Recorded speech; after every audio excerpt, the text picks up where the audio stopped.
कर रही कुटुंब की हानि।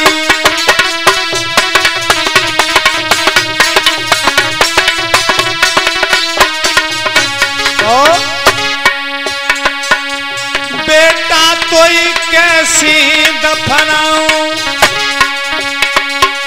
कहा मैया को तेरी जाई बताऊं।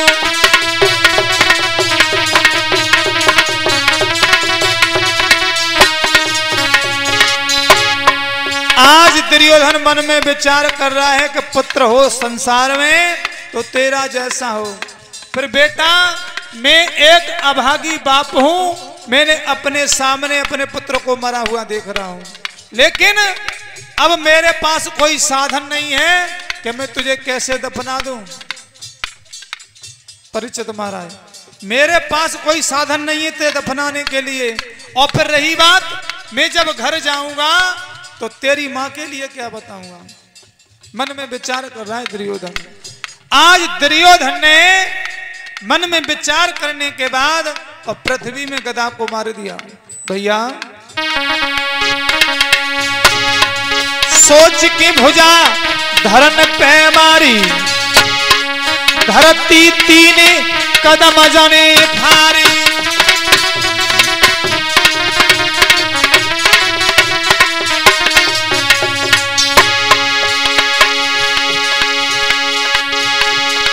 सोच की भुजा धरन पे मारी, धरती 3 कदम जने फारी।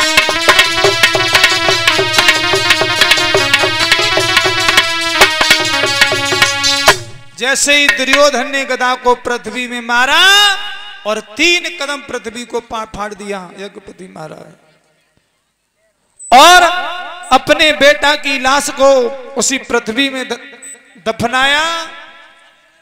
इसके बाद दुर्योधन अपने पुत्र को दफनाने के बाद जब महलों में पहुंचता है तो महारानी ने आता हुआ देखा और कहा, पिया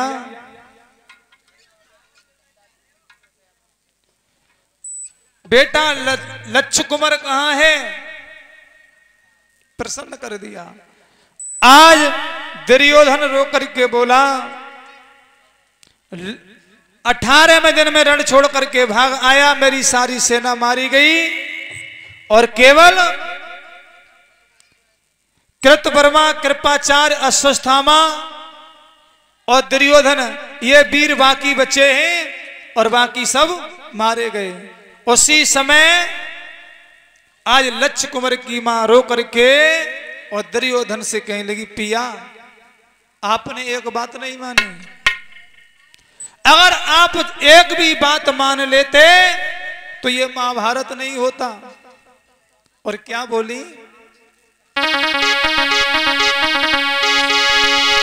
और पिया तुमने सासू ससुर को और सैया तुमने सासू ससुर को और कर दो सैया हाय जीवन ख्वार।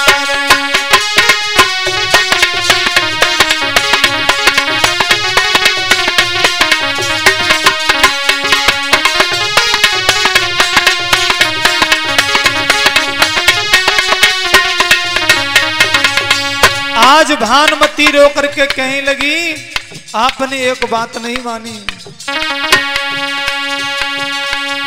कायर बन महलन में आए, कायर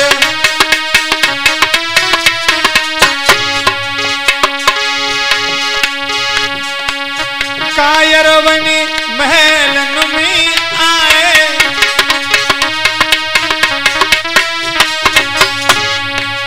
गांधारी को दूध ल जाए।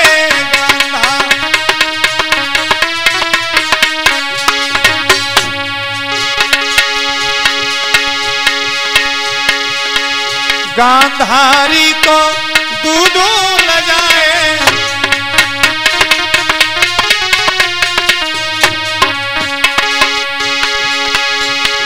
आए जाएगा रे कुंती के जाए। सैया कायर बन करके आप भाग आए, अगर कुंती के पुत्र यहाँ आ गए तो तुम्हें मार देंगे, कर देंगे सैया जीवन ख्वार।